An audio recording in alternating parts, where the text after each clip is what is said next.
옛날 조선시대 개성 땅에 앞을 못 보는 명실이라는 처녀가 살았습니다.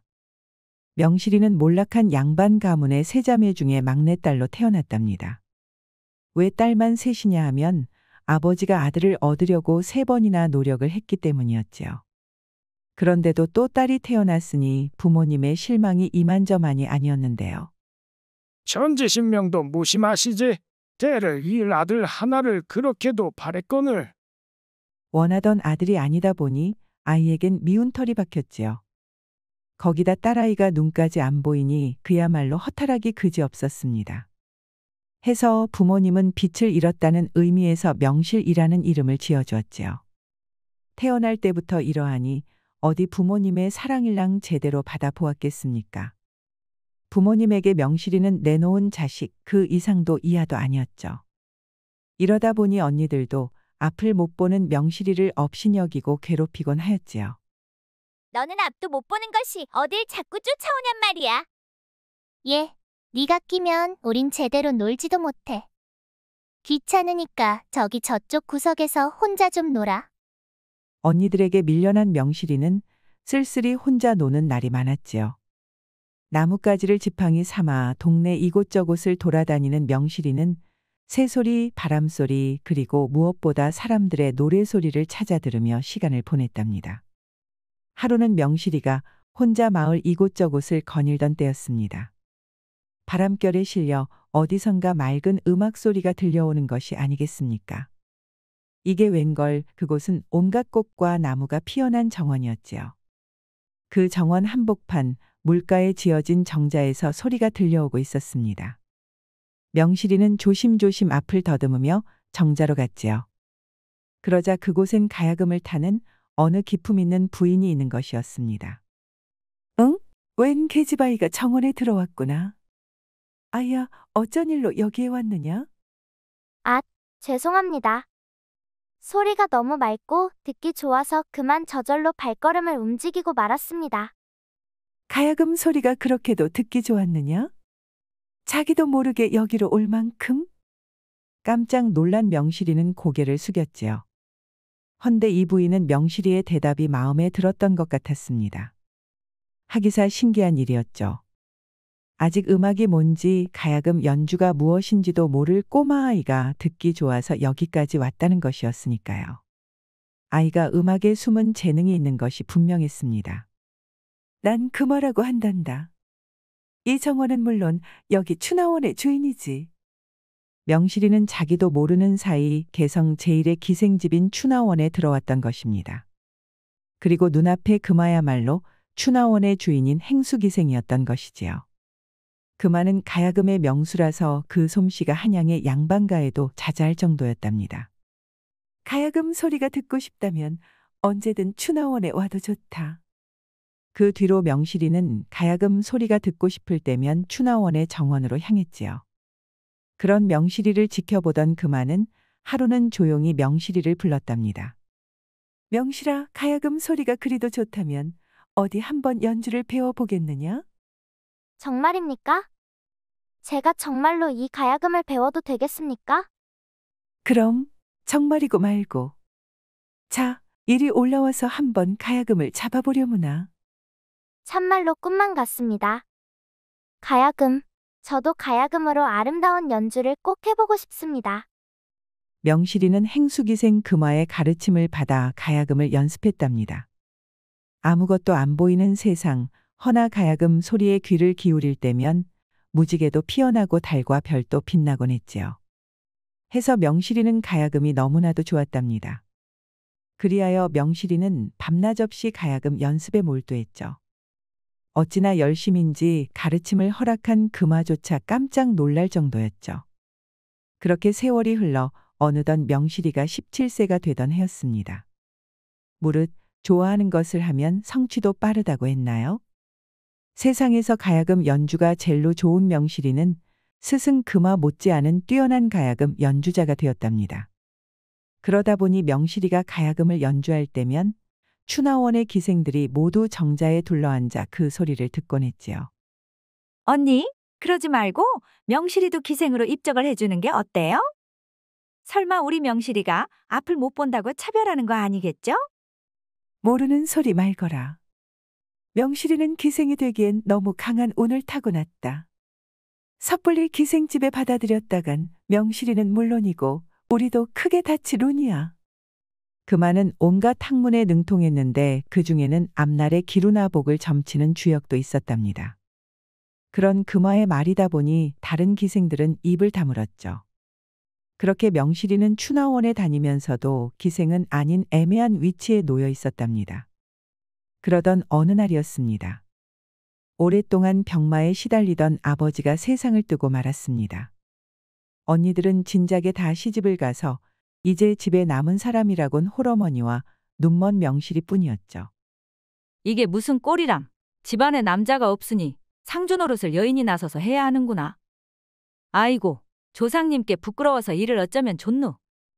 시집간 뒤로 친정 일을 나 몰라라 하는 언니들은 아무도 상주 노릇을 하기 싫어했답니다.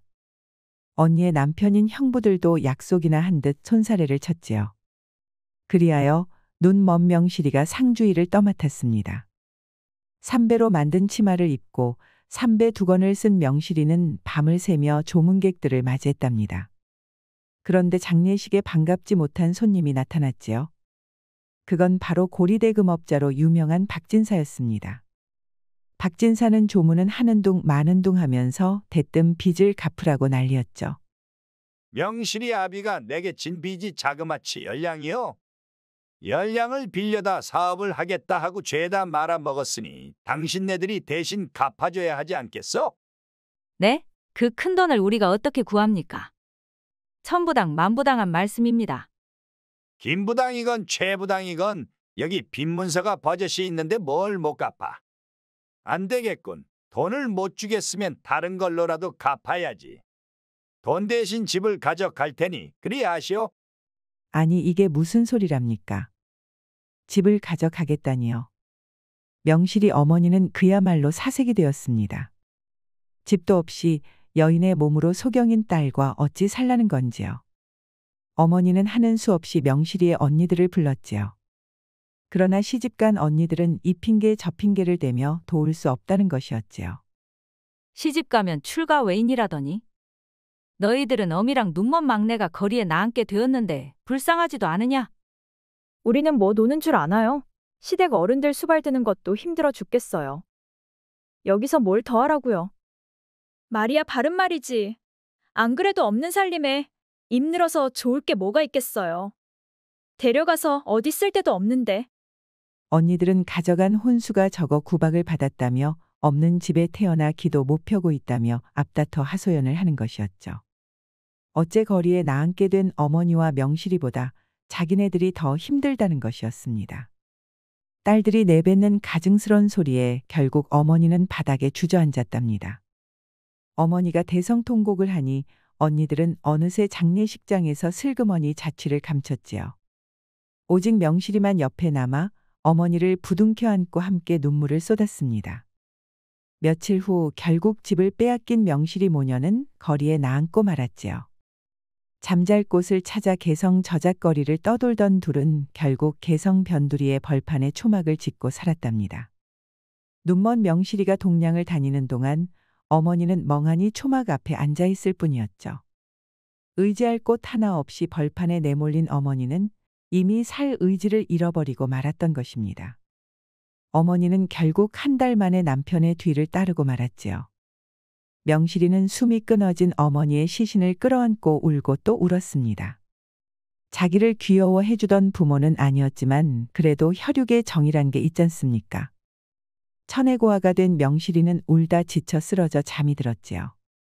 명실이는 다시 삼배옷을 입었습니다. 언니들에게도 연락을 했지만 장례식에는 아무도 오지 않았지요. 얻어먹을 게 있어야 나타나는 인종들이다 보니 친엄마 장례식에도 꽁무니를 빼는 것이었습니다.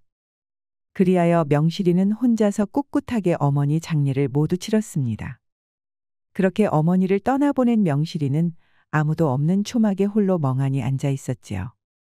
배가 너무나도 고팠지만 이젠 아무래도 좋았습니다. 모진 세상살이 그만 끝내고 싶은 마음뿐이었죠. 죽기 전에 딱 한 번만 더 가야금 소리를 들어보면 좋으련만. 아니 그런데 이게 무슨 일이랍니까? 아무도 없는 벌판 어딘가에서 가야금 소리가 들리는 것이었지요. 천지신명이 명실이의 말을 듣기라도 한 걸까요? 너무나도 놀랍고 신기해서 명실이는 가야금 소리를 따라 무작정 걸었답니다. 그렇게 비틀비틀 한참을 걷던 명실이는 기운이 다해 쓰러지고 말았지요. 이제 정신이 좀 드시오. 가물가물한 의식이 점점 환해지더니 웬 사내의 목소리가 들려오는 것이었죠. 명실이는 화들짝 일어났습니다. 이곳은 대체 어딘가요? 우리 집이라오. 처자가 들판에 쓰러져 있길래 여기로 데려왔어. 사내는 수저를 들어 손수 명자의 입에 미음을 넣어주는 것이었죠. 너무나도 배가 고픈 탓에 명실이는 거절도 못하고 미음을 넙죽넙죽 받아먹었답니다. 그렇게 한 그릇을 다 비우고 나서야 정신이 좀 들었지요. 의원이 다녀가셨다오. 하는 말씀이 너무 굶어서 생긴 일이니 며칠 잘 먹고 푹 쉬면 낫는다고 했어. 아닙니다.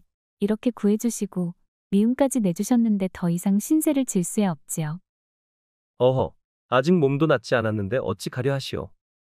괜히 내 수고를 헛되게 하지 말고 좀 더 머무르시오. 사내의 음성에는 묘한 힘과 위엄이 서려 있었죠.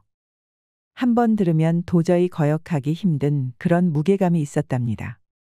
이에 명실이는 일어나려던 것을 멈추고 자리에 누웠습니다. 그 후로도 사내는 자주 명실이를 찾아와 직접 미움도 먹이고 간호도 해주었지요. 처자, 혹시 앞이 보이지 않으시오? 명실이가 자꾸만 미음 그릇을 놓치자 그걸 유심히 살피던 사내가 물었지요. 네, 태어날 때부터 앞을 보지 못했지요. 허, 아픈 것을 들추고 말았구려. 네, 미안하오. 명실이의 대답에 사내는 마음이 아팠지요. 세상에 아름다운 것이 얼마나 많은데 명실이는 아무것도 누릴 수 없었으니까요. 내 이름은 이윤이라고 하오. 처자의 이름은 어찌 되시오? 제 성은 오이고 이름은 명실이라 합니다. 명실이의 이름을 들은 이유는 또다시 가슴이 미어지는 것 같았죠. 밝을 명에 이를 실. 부모된 자로 어찌 그런 매몰찬 이름을 지어주었을까요? 이런 이름을 지어준 부모는 아마 명실이를 아끼는 마음이 없었을 것이 분명했습니다. 그나저나 명실이 처자는 어쩌다 들판에서 헤매인 것이오. 그게 가야금 소리에 이끌려 그만. 우습지요? 들판에서 가야금이라니 아마 환청을 들었던 것이겠지요. 그 말의 이유는 짚히는 것이 있었습니다. 그래서 얼른 벽장에서 가야금을 꺼냈지요. 처자는 필시 내 연주를 들은 것 같소. 이윤이 가야금을 타자 정갈하면서도 꿋꿋한 음색이 울려 퍼졌습니다. 사내다운 기상이 가야금의 섬세한 음색에 녹아 기품 있는 음률을 만들어냈죠. 네, 맞습니다. 이 소리였습니다. 이윤의 연주는 어딘가 마음속의 기운을 북돋아주는 가락이었지요. 마침내 이윤이 연주를 마치자 명실이는 자기도 가야금을 타고 싶다며 간곡하게 청하는 것이었습니다. 이윤은 흔쾌히 허락하자 명실이의 손이 가야금 12줄 위에서 춤을 추었습니다. 명실이의 연주를 듣던 이윤은 마치 눈앞에 아름다운 경치가 펼쳐지는 듯했죠. 새가 노래하고 사슴이 뛰놀며 산과 들에 피어나는 꽃이 만발하는 것 같았습니다. 놀랍구려. 명실이 처자의 가야금은 하늘궁 선녀들의 연주인 듯하오. 과찬의 말씀이십니다. 그저 제 미력한 재주가 선비님 은혜에 조금이라도 보답이 되었으면 할 뿐입니다. 연주를 하는 명실이의 두 눈엔 자기도 모르게 눈물이 흐르고 있었답니다. 오래간만에 가야금을 다시 만나서 그런지 반가움에 눈물이 흘렀던 것이죠. 그런 명실이의 자태를 보던 이유는 어느새 그녀에게 깊이 빠져드는 것 같았습니다. 눈을 감은 채 쉴 새 없이 가야금을 타는 그녀는 너무나도 아름답고 또 가련했지요. 해서 이윤의 가슴은 자신도 모르게 설레는 것이었습니다. 아마 명실이가 연주에 몰두한 상태가 아니라면 두 손을 맞잡고 싶을 정도였답니다. 고맙습니다. 죽기 전에 꼭 한 번 더 가야금을 연주하고 싶었는데 선비님 덕분에 이제는 여한이 없습니다. 어허, 그저 몸이 약해진 것뿐이라고 했거늘 무슨 그리 재수없는 말씀을 하시오. 푹 쉬고 다음에 또 얼마든지 연주를 하시오. 연주를 마친 명실이는 지쳐 다시 잠이 들었답니다. 세상에, 눈을 감은 명실이의 얼굴은 어찌나 아름다웠는지요. 사대부 채통만 아니라면 입이라도 맞춰보고 싶었답니다. 그런데 이게 무슨 일이랍니까? 한참 잠든 명실이는 자다 말고 자꾸만 비명을 지르는 것이 아니겠습니까? 도대체 무슨 악몽을 꾸는지는 모르겠지만 온몸을 비틀며 울먹이는 것이었죠. 그 모습이 너무나도 불쌍한 이유는 명실이 처자의 머리를 살포시 들어 무릎베개를 해주었답니다. 그리고는 얼음장처럼 찬 손을 붙잡아 따뜻하게 덮여주었지요. 그제야 명실이는 새근새근 잠들 수 있었습니다. 허나 눈가에 또르르 흘러내리는 눈물 한 방울이 이윤의 가슴을 미어지게 했죠. 어쩜 이리도 가련하고 사랑스럽단 말인가. 헌데 눈이 보이지 않고 부모마저 잃어버리다니 이 얼마나 가혹한 운명이란 말인가. 벗이라곤 가야금뿐인 천혜고와 신세라니. 나라도 이 처자를 지켜주어야겠구나. 이유는 그렇게 다짐하면서 명실이의 이마에 입맞춤을 해주었습니다. 그날 밤 명실이는 이윤의 극진한 보살핌 속에서 오래간만에 편안히 잠들 수 있었지요. 이후로 명실이는 이윤의 집에서 머무르며 건강을 회복했습니다. 이윤은 가야금을 좋아해서 자주 연주를 했지요. 비록 그 기교가 명실이만큼은 못했지만 어딜 내놔도 부끄럽지 않은 훌륭한 연주자였답니다. 선비님의 가야금에는 힘이 서려 있는 것 같습니다. 듣다 보면 용기가 샘솟고 기운이 나는군요. 도대체 무슨 연유로 가야금을 타게 되셨습니까? 한때 시리에 빠져 이 가야금만을 벗삼아 지냈다오. 그때 이 가야금 덕분에 다시 용기를 되찾을 수 있었지. 아마 내 연주에는 그때의 추억과 교훈이 담겨 있는 것 같소. 날씨가 좋은 날이면 둘은 대청마루에 나란히 앉아 가야금 연주에 빠져들었답니다. 바람소리와 물소리 그리고 12줄 현에서 춤추는 손가락만이 세상의 전부였죠. 그렇게 즐거운 나날을 반복하다 보니 어느새 명실이의 가슴 속에도 이윤이 들어찬 부분이 점점 커져가고 있었지요. 이제는 이윤의 발걸음 소리만 들어도 가슴이 콩닥콩닥 뛰는 게 아니겠습니까? 선비님, 대체 무슨 연유로 선비님은 이 외딴 곳에 홀로 사시는 겁니까? 선비님처럼 학식이 높고 악률에도 출중한 분이라면 더 높은 뜻을 펼치실 수 있을 텐데요. 미안하오. 그건 내가 아직 대답할 때가 아닌 것 같소. 참으로 친절한 이윤이었지만 과거를 묻는 명실이의 질문만큼은 아무런 대답도 하지 못했답니다. 명실이도 그런 이윤의 아픔을 느껴서인지 더 묻지 않았지요. 그저 이 좋은 시간이 오래도록 계속되길 바랄 뿐이었죠. 허나 이윤이 자기 상처를 보듬어줬듯이 명실이도 이윤의 아픔을 어루만져주고 싶었답니다. 며칠 후 이윤의 집 앞이 소란스러워졌습니다. 집 앞에 웬 으리으리한 가마가 나타난 것이죠. 그러더니 가마에서 나이 지긋한 여인이 내리는데 아니 이게 무슨 일이랍니까? 나타난 여인은 왕의 어머니인 대왕대비 마마였답니다. 허나 이윤의 표정은 태연했지요. 궁궐에서 내치실 때가 엊그제 같은데 어인 일로 찾아오셨습니까? 왕자, 그대와 그대의 어미 숙현왕후를 내치게 만든 그 간악한 여자는 이미 사약을 마시고 죽었다네. 그러니 예전에 원하는 있고 당장 이 할미와 궁궐로 가시게. 다 끝난 일인 줄 알았더니만 이렇게 또 저를 부를 줄이야. 알겠습니다. 할마마마의 말씀이 그렇다면 가야지요. 이럴 수가. 이윤의 정체는 조선의 왕자인 윤성대군이었던 것입니다. 한때 임금은 성정이 사악한 조이빈에게 푹 빠진 때가 있었지요. 그때 조이빈의 모함으로 성격이 어진 숙현왕후와 어린 이윤은 궁궐에서 쫓겨나고 말았던 것입니다. 다행히 충신들의 노력으로 조이빈의 악행은 모조리 탄로가 나고 숙현왕후와 윤성대군도 복권되었지요. 그러나 윤성대군은 이후에도 궁궐로 돌아가지 않고 이렇게 가야금을 치며 홀로 유유자적하게 살고 있었던 것입니다. 궁궐은 초상집과 다름없었지요. 그도 그럴 것이 주상이 중병으로 오늘 내일 하고 있었기 때문입니다. 시비와 호의 모두 흰옷을 걸치고 궁궐 방마다 울음소리가 끊이지 않으니 마치 장례라도 치르는 것만 같았죠. 오래간만이로구나. 잘 왔다. 대체 어쩌다가 이렇게 위독하신 겁니까? 새도 끓여 먹을 것 같던 분이 아비한테 말이 심하구나. 허나 내가 어찌 너를 탓하겠느냐. 다 내 부덕의 탓인데. 헌데 어찌 저를 부르셨습니까? 내가 요새 통잠을 못 잔다. 그러니 내가 잘 때 네가 가야금을 뜯어주면 좋겠구나. 주상은 심한 중병을 앓는 지 얼굴이 해골처럼 말라 있었지요. 그래도 아버지라고 다 죽어가는 주상을 본 이유는 마음이 무척 아팠답니다. 해서 주상이 처소에서 잠이 들 때까지 가야금을 연주하겠다 약속하였지요. 그날 밤이었습니다. 주상이 잠자리에 들어 윤성대군이 마악가야금을 타려는데 어디선가 음산한 바람이 불었지요. 주상, 날 이렇게 죽이고도 주상께서 편안할 줄 아셨소? 어서 나와 이 희빈을 보시오. 아니 이게 도대체 무슨 일이랍니까? 악행을 거듭하다 사약을 받고 죽은 조이빈이 궁궐에 나타난 것이 아니겠습니까? 조이빈은 악에 바친 얼굴로 소리를 지르며 주상이 누운 처소로 걸어 들어오는 것이었습니다. 그러자 주상은 식은땀을 줄줄 흘리다가 크억크억하며 신음을 내는 것이었습니다. 필시 조이빈의 악령이 주상을 괴롭히는 것이 틀림없었지요. 간악한 조이빈. 살아 생전에 우리 모자를 그리도 괴롭히더니 죽어서는 아바마마를 괴롭히는구나. 혀를 끌끌 찬 윤성대군은 힘차게 가야금을 뜯었습니다.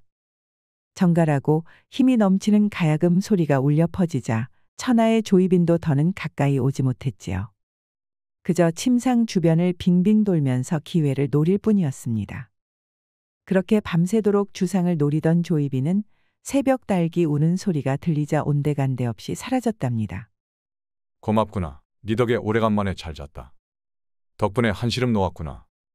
잠을 푹 잘 수 있었던 임금은 이게 다 윤성대군 덕분이라며 크게 치하였지요. 허나 윤성대군은 고개를 저었습니다. 자신의 연주로는 조이빈을 막을 순 있어도 물러가게 할 수는 없다는 것이었습니다. 해서 조이빈의 악령을 물리치려면 더 뛰어난 가야금 연주자를 불러와야 한다는 것이었죠.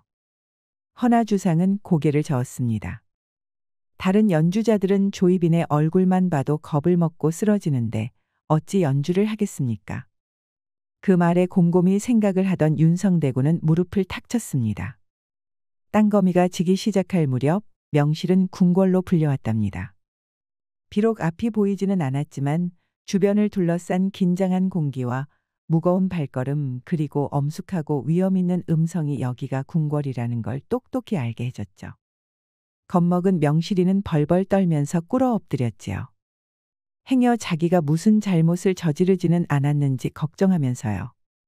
그때 반가운 목소리가 들려왔습니다. 겁먹지 마시오. 명실이 처자가 꼭 해줘야 할 있어 부른 것이오. 윤성대군이었죠. 윤성대군은 명실이 처자의 손을 꼭 쥐고 안심시켜 주었답니다. 그리고는 자기와 함께 오늘 밤 가야금을 연주해 달라고 했지요. 생전 처음 궁궐에 들어온 터라 여전히 얼떨떨했지만 명실이 처자는 그 부탁을 수락했습니다. 아무렴 윤성대군의 부탁을 어찌 거절하겠습니까? 지금도 이렇게 손을 붙잡힌 것만으로도 가슴이 뛰어 금세라도 들킬 것만 같았죠. 그날 밤 자정이 되자 조이빈은 또다시 나타났습니다. 서늘한 한기가 불고 비단을 찢는 듯한 기이한 소리가 들리더니 마침내 악령이 모습을 드러냈죠. 주상, 오늘 밤에야말로 주상을 저승으로 데려가겠으니 더는 저항하지 마시오. 귀기가 서린 조이빈은 오늘 밤이야말로 사생결단을 낼 기세였습니다. 마침내 악령이 주상의 처소에 나타나자 윤성대군이 연주를 시작했지요. 하지만 힘이 더 강해진 조이빈은 코웃음을 쳤답니다. 소용없다. 이번에는 그런 연주로 어림도 없을 줄 알거라. 그때 청아하고 맑은 가야금이 윤성대군의 연주에 소리를 보탰습니다. 바로 명실이의 연주였죠. 명실이는 귀신도 사람도 함께 울릴 애끓는 가락을 만들어내는 것이 아니겠습니까? 그 소리에 조이빈은 벼락 맞은 듯 굳어버렸답니다. 너는 내가 두렵지 않느냐. 천하의 연주자들이 이 조이빈의 악기 같은 몰골에 실성을 했건만 너는 어찌 멀쩡한 게냐. 희빈마마, 저는 앞이 보이지 않사옵니다. 그런 제게는 지아비에게 버림받은 슬픈 여인만이 느껴질 뿐이옵니다. 그러니 부디 제 연주를 들으시고 그만 한을 푸시길 비옵니다. 명실이의 구슬픈 가락이 울려 퍼지자 궁궐에서 울지 않는 이가 없었습니다. 부모에게 사랑받지 못하고 자매들에게 버림받고 마침내 천혜고아가 되었으나 끝끝내 세상을 미워하지 않은 명실이의 마음이 가야금에 타고 전해졌던 것이지요. 이윽고 저 간악한 조이빈마저도 슬픔에 북받쳐 흐느끼다가 조용히 사라져버렸답니다. 한을 푼 조이빈이 마침내 궁궐을 떠났구려. 성공이요. 명실이 처자. 그대의 연주가 조이빈을 성불시킨 것이요. 그 뒤로 조이빈의 악령은 다시는 나타나지 않았지요. 명실이의 연주의 원한을 훌훌 털고 저승으로 떠나버렸기 때문이었습니다. 그러자 임금의 병은 보름도 지나지 않아 씻은 듯이 나았답니다. 병세에서 회복된 임금은 크게 기뻐하며 윤성대군을 왕세자로 책봉하였지요. 오래간만에 궁궐에 경사가 난 것입니다. 아바마마, 제가 청이 하나 있습니다. 말해보거라. 그게 뭐인들 과인의 목숨을 구하는 것보다 어려운 일이겠느냐? 윤성대군은 명실이를 세자비로 맞이하고 싶다는 거였습니다. 주상전하는 아주 잠깐 망설였지만 명실이가 보여준 놀라운 가야금 연주와 그보다도 더 놀라운 명실이의 성품을 고려해 청을 수락해 주었지요. 윤성대군은 기쁨에 못 이겨 명실이를 껴안았답니다. 앞 못 보는 제가 어찌 세자저하를 보필하겠습니까? 제가 세자비라니 당치도 안 사옵니다. 그러니 저하께서는 저보다 훌륭한 가문의 교수를 골라 세자비를 삼으십시오. 무슨 소리요? 이 세상에 명실이 그대보다 더 내게 어울리는 여인은 없어. 아무렴 주상의 목숨을 구한 여인이 이 조선팔도에 어디 또 있겠어? 고민하던 명실이는 윤성대군이 끈질기게 권하자 마지못해 수락했지요. 싫어서가 아니라 혹여 윤성대군께 누가 될까 두려웠기 때문이었습니다. 마침내 윤성대군의 손을 맞잡은 명실이의 눈에는 기쁨의 눈물이 흘렀지요. 그렇게 둘은 궁궐 전체의 축복 속에서 경사스럽게 혼례를 치렀습니다. 궁장한 명실이는 너무나도 예뻐서 순간 하늘에서 선녀가 내려온 줄 알았답니다. 윤성대군은 혼례식 내내 입이 함지박만큼 벌어졌지요. 대군을 복귀시킨 대비와 아버지인 주상도 너무나 기뻐했습니다. 조정의 신하들과 궁궐의 왕족들도 모두 모여 두 사람을 축복해 주었지요. 잠깐 그 혼례 멈추시지요. 혼례가 한창 진행될 때였습니다. 비열하기로는 죽은 조이빈 못지않다는 찰성대군이 모습을 드러낸 것이지요. 그리고 찰성대군의 뒤에는 명실이의 두 언니가 있었습니다. 아니 이게 무슨 소란이냐? 이런 경사에 갑자기 끼어들다니 정신이 있는 게냐? 송구합니다, 아바마마. 허나 아바마마와 윤성대군 형님께서도 알아야 할 일이 있어 왔습니다. 그것이 무엇이냐? 저 명실은 천안 기생 출신으로 절대로 세자비로 들여서는 아니 되는 여인입니다. 제 뒤에 여인들은 명실의 언니들이온데 이들이 바로 그 증인이옵니다. 언니들은 명실이가 추나원을 제 집처럼 드나들었고 결국 기생이 되었다는 것이었죠. 가야금도 거기서 배웠다는 말에 주상의 눈이 흐려졌습니다. 참말이냐? 명실아? 그 말이 참말인 게냐? 놀란 명실이는 고개를 흔들었지만 증명할 길이 어디 있겠습니까? 억울함에 몸을 떨며 눈물만 뿌리고 있었지요. 그때였습니다. 그건 제가 대답하겠나이다. 혼례를 위해 악곡을 연주를 하던 여인 하나가 벌떡 일어나는 것이 아니겠습니까? 그녀야말로 추나원의 주인인 금화였지요. 이건 추나원의 모든 기생 명부이옵니다. 허나 이 명부 어디에도 명실의 이름은 없사옵니다. 왜냐하면 행수기생인 제가 결코 그것을 허락하지 않았기 때문입니다. 물론 명실이가 기생이 되고 싶다고 말한 적은 더더욱 없사옵니다. 주상은 직접 명부를 가져오라 일렀지요. 명부를 찬찬히 훑었지만 금화의 말처럼 명부에는 명실의 이름이 없었습니다. 심지어 지우거나 고쳐 쓴 흔적조차 없었지요. 그제야 모든 것을 알게 된 주상은 철성대군은 유폐하고 명실이의 언니들은 옥에 가두라 명령하였답니다. 스승 금화와 재회하게 된 명실이는 너무나 기뻤지요. 둘은 서로를 끌어안고 엉엉 울었답니다. 그 말은 명실이가 가야금으로 주상을 구한 일을 칭찬하고 또 칭찬하는 것이었죠. 널 찾았을 때는 이미 내 자취가 천리밖에도 안 남아 있더구나. 왜 그때 내게 도와달라고 하지 않았느냐. 차마 스승께 부담을 주고 싶지 않았던 명실이는 그제야 금화의 깊은 사랑을 알았지요. 어쩌면 부모님보다도 더 깊은 사랑이었습니다. 한편 언니들은 울고불고 난리가 났습니다. 명실이가 세자비가 되는 것을 시기에 벌인 일인데 일이 이렇게 되돌아올 줄 몰랐기 때문이었습니다. 그러면서 이건 다 철성대군이 시킨 일이라고 발뺌을 하는 것이었죠. 하지만 일이란 게 어디 말로만 끝낼 수 있는 것입니까? 분노한 주상전하는 당장 저것들을 끌어내라고 명령했답니다. 해서 언니들은 금부도사들에게 머리채를 잡혀 개처럼 끌려나갔지요. 이게 무슨 소란이냐. 이 좋은 날을 이리도 회방을 놓다니. 여봐라. 저 사특한 것들에게 큰 벌을 내리도록 하라. 그런데 이건 또 무슨 일이랍니까? 갑자기 명실이가 주상 앞에 꿇어 엎드리는 것이 아니겠습니까? 그러면서 미우나 고우나 몇 남지 않은 혈육들이니 한 번만 용서를 해달라고 빌고 또 비는 것이었습니다. 그 모습에 윤성대군의 마음도 미어지는 것 같았지요. 그리하여 윤성대군도 명실이 옆에 함께 무릎을 꿇었답니다. 왕세자와 세자비가 함께 부탁하니 주상도 마음을 돌렸지요. 그리하여 목숨을 빼앗으라는 명령은 거두고 저 먼 땅에 유배를 보내는 선으로 그쳤답니다. 그렇게 일단락이 되자 혼례가 다시 이어졌지요. 경사롭게 결혼식이 끝나자 신방에는 새 신랑과 새 신부만 남았답니다. 호롱불이 꺼지자 이제 아무것도 보이지 않았지요. 허나 치맛자락을 올리자 어둠 속에서도 하얗게 빛나는 종아리가 있었죠. 저고리를 던지니 사내다운 탄탄한 근육이 윤곽을 드러냈고요.